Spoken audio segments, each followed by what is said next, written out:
In today's tutorial, we will be talking about dentition. We have to define it. We talk about the various types of teeth. We talk about the arrangement of teeth in some organisms. We have to talk about the dental formula and more. So let's start with the introduction to dentition, and in this case we have to define what is dentition, which refers to the arrangement. That means how the teeth are being arranged. For example, in some animals we have the last upper premolar forming a combination with the first molar of the lower teeth, forming what we call carnation teeth. And we have to talk about the number of teeth in the organism. Some have 16 as in the case of rats, some have 32 as in the case of humans, in the case of sheep, in the case of goat, in the case of cow, etc. And some even have 42 as we have in dogs. And we have to talk about the types of teeth in an organism. Some have the four types of teeth, that is the incisor, the canine, the premolar, and the molar. In some organisms, the incisor is absent, in some of them, the canine is absent. Next on our slide is the types of human dentition. We have two types of dentition in human. We have the milk or baby dentition. That is the first set of teeth that has to come out, which are 20 in number. They erupt between 6 months to 2 years. Some as earlier as 6 months, some later. The milk teeth or the baby teeth is not having any premolar. The permanent dentition replaces the milk teeth in babies. So it is the one that has to come after the milk dentition. In humans, the full set of teeth is about 32 teeth, and it includes the premolars in the case of permanent or adult dentition. But in the case of milk or baby dentition, it was absent. And they have the wisdom teeth, which appears between the age 17 to 25 years. Next on our slide is the part of a tooth. So we have three main parts of a tooth. We have the crown, that is the visible part above the gum, and it is covered with what we call the enamel. This shining outer surface you see is what we call the enamel. And we have the neck, that is the junction of crown and the root. As we say, the crown is the visible part above the gum. So in between the crown and the gum, we have the neck. Next, we have the root. That is the part of the teeth embedded in the jawbone. So the part of the teeth embedded in the gum or in the jawbone is what we call the root. It anchors the teeth firmly. That means it supports the teeth when you are chewing, when you are talking, or whatever you are about to do with the teeth. Next we have on our slide is the internal structures of a tooth. That means the part that you can see inside of a tooth when you make a longitudinal section through it. One, we have the enamel. The enamel is the hard, shining, and it is made up of calcium phosphate. So the shining outer surface you see, that is the enamel.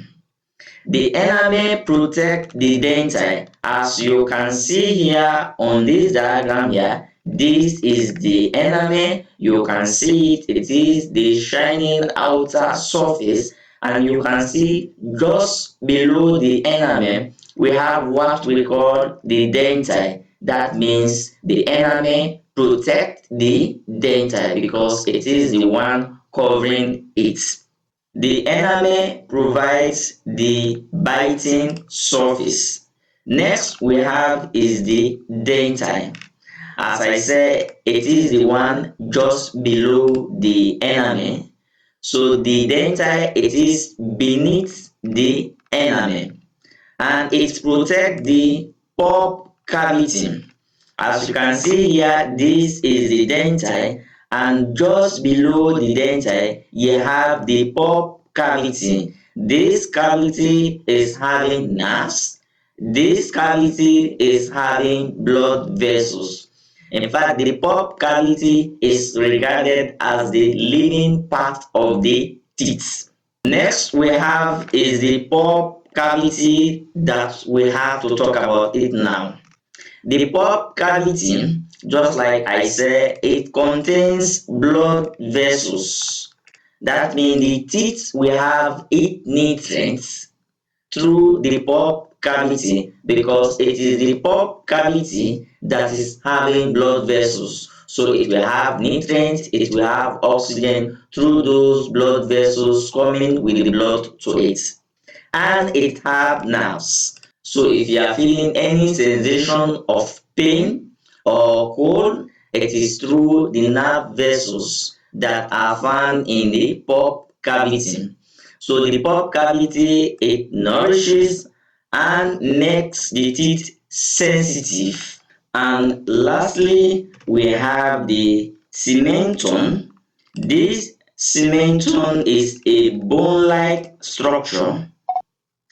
It surrounds the dentine and the gum, but the one that surrounds the dentine above the gum, as we say, it is the enamel. In the gum, the one that surrounds the dentine, it is the cementum. The cementum is a bone-like structure as we have on this slide. It surrounds the root. It helps to hold the teeth firmly in the jaw bone. Next we have is the types of human teeth. So we have four types of teeth in humans. We have the incisors, we have the canines, we have the premolars, and we have the molars. So in here we are going to give description of the various types of teeth that we have, and we are going to give their functions. One, we have the incisors. The incisor is having a shape we call tissue shape. When you observe it here on this slide, it is sharp and flat.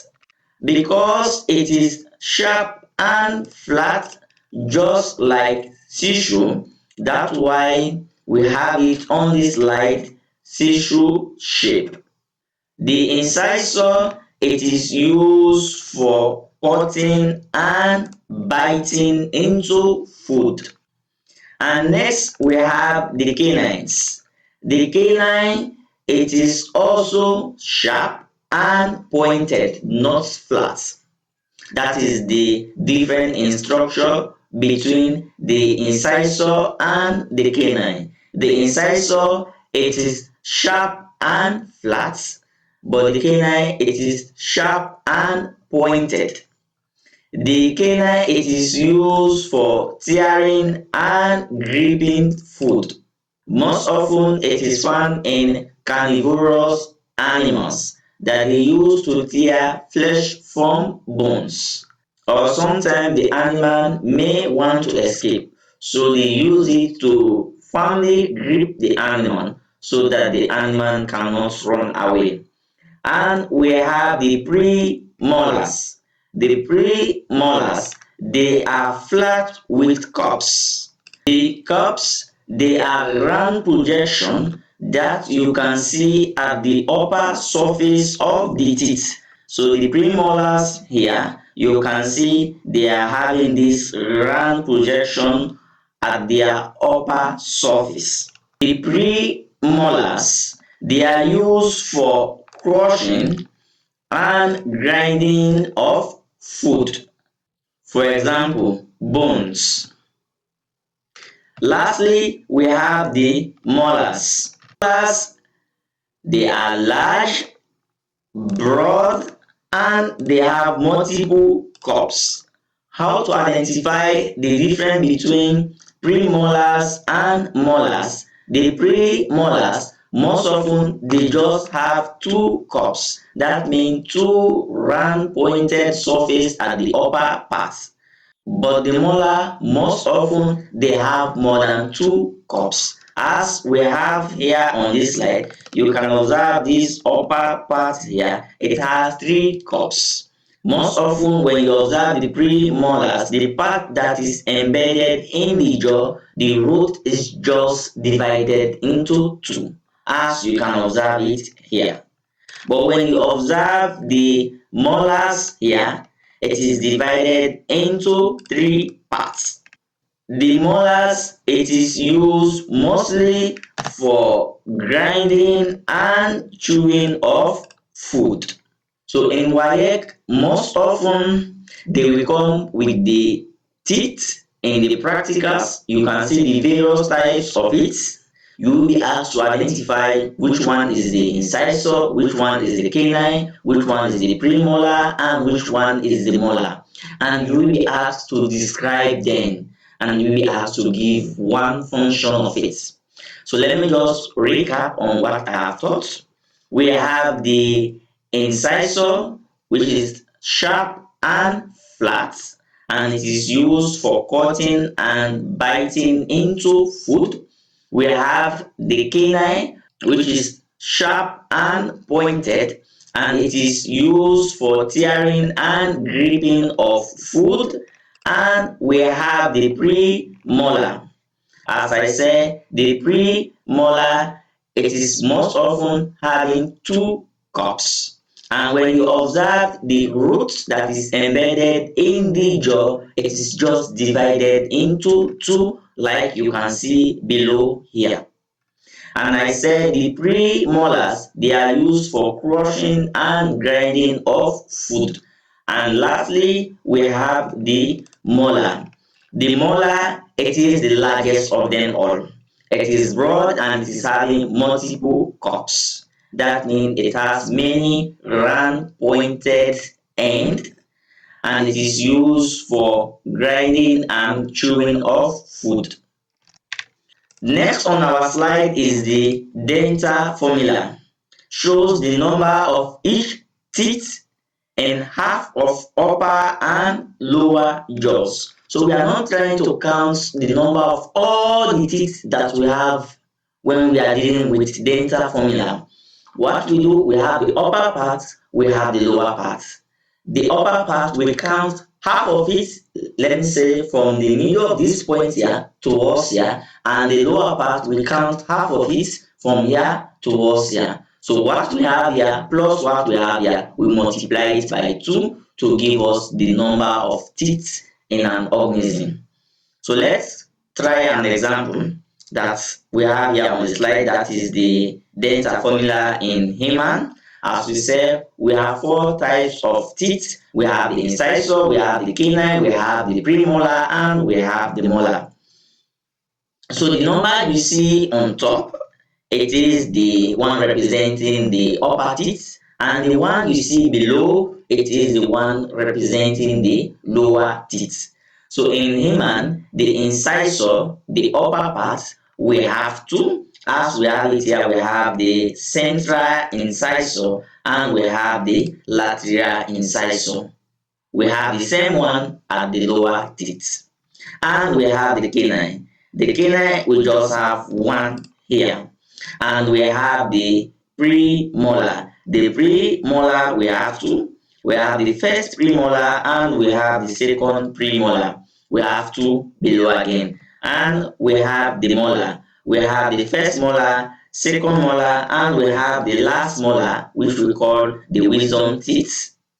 When you count all of these teeth that we have here from the central incisor to the wisdom teeth, you have 8 at the upper jaw, you have 8 at the lower jaw.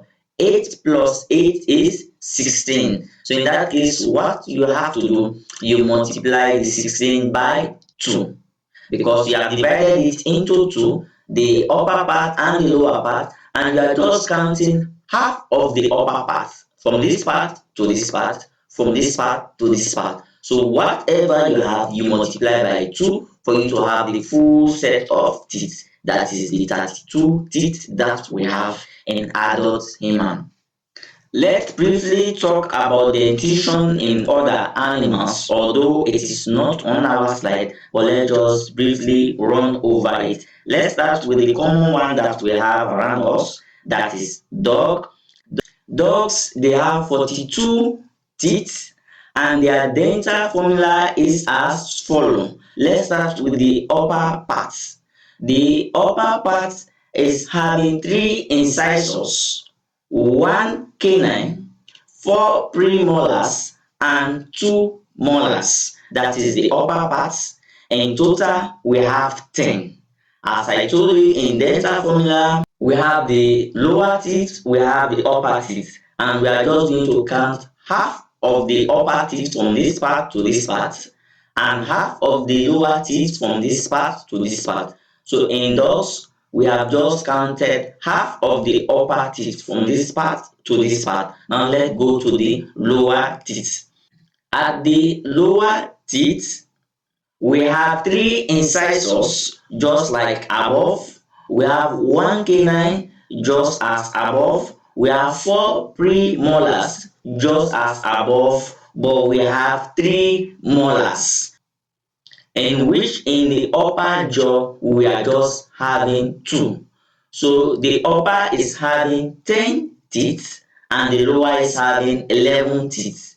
10 times 2, it is 20. 11 times 2, it is 22.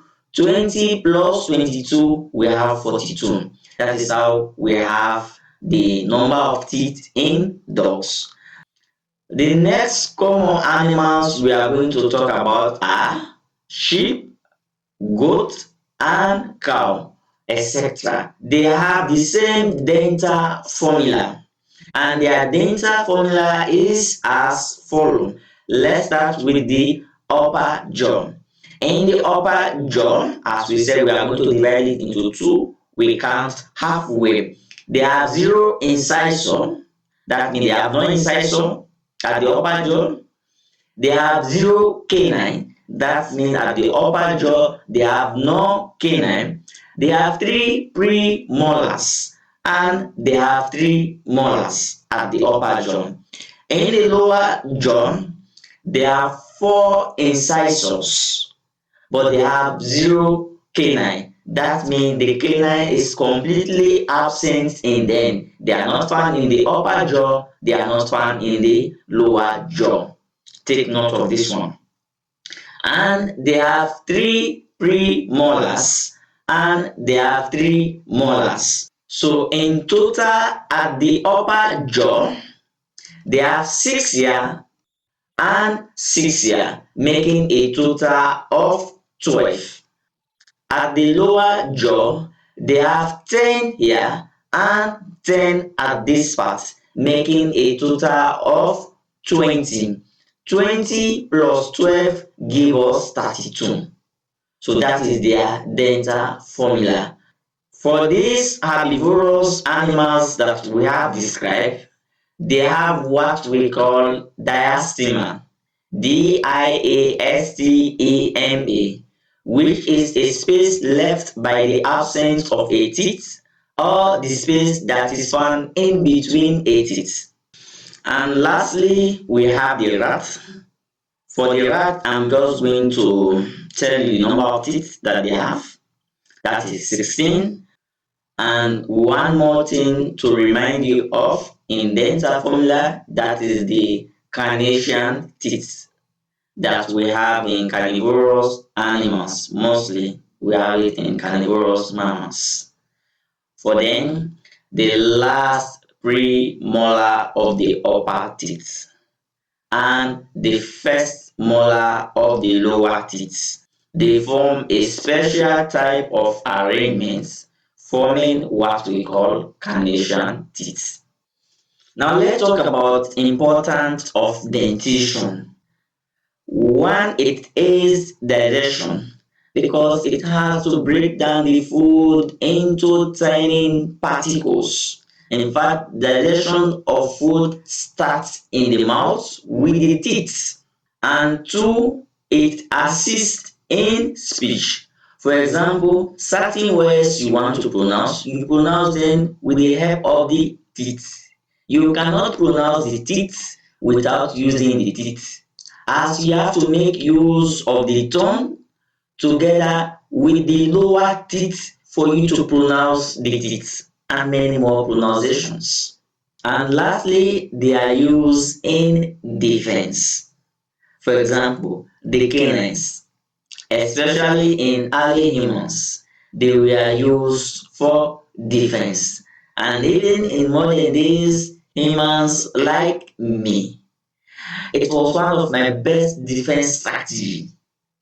When I have no way to fight with my strength, I use my teeth to win it within a second. So in summary, humans have two sets of teeth. We have the milk and the permanent teeth. The milk is having just 20 teeth. The permanent in adult human, it is having 32 teeth. Next is the part of the tooth. Externally, when you view it from outside, you have the crown, the visible part you see above the gum. We have the neck, in between the gum and the teeth that is embedded in the jaw. And you have the root, that is the part of the teeth that is found in the jaw. And internally, or when you make a longitudinal section through the teeth, you have the enamel, that is the shining outer surface that you can see. It is the hardest part of the teeth, and the teeth is the hardest part that we have in human. The enamel provides the biting surface and it protects the dentine, while the dentine just below the enamel at the upper part, but in the jaw, the dentine is being surrounded by the cementum. But above the gum, the dentine is being surrounded by what we call the enamel. So the dentine protects the pulp cavity, and the pulp cavity, it is the one having blood vessels and nerves. And we have four types of teeth. We have the incisors, we have the canines, we have the premolars, and we have the molars. Next we have is the dental formula, and we have 32 teeth in adult human. And I said in the dental formula, you have to divide the teeth into two parts, the lower part and the upper part. And you count halfway of the upper part and halfway of the lower part. And you multiply your answer by 2. And in dental formula, if they write it 2 upon 2, that means at the upper part you have 2, at the lower part you have 2. And if you see I, that means incisor. So if you see I, you see 2 upon 2, that means at the upper part you have 2 incisor, at the lower part you have 2 incisor. And you have C, that is the canine. If you see 1 upon 1, that tells you that at the upper part you have 1 incisor and the lower part you have 1 incisor. At the end of all the counting, you have 8 at the upper part, 8 at the lower part. 8 plus 8 is 16. 16 times 2 is 32. And lastly, we talk about the function of the teeth. That includes digestion of food as they help in the breaking down of the food, and speech. That means they help in talking. And we have appearance. Although appearance was not part of the functions I gave when I was talking about the functions of the teeth, but the appearance is very important. It can make you to look good. It can even make you to smile with your teeth being closed, and it also helps in defense. That is my best defense strategy.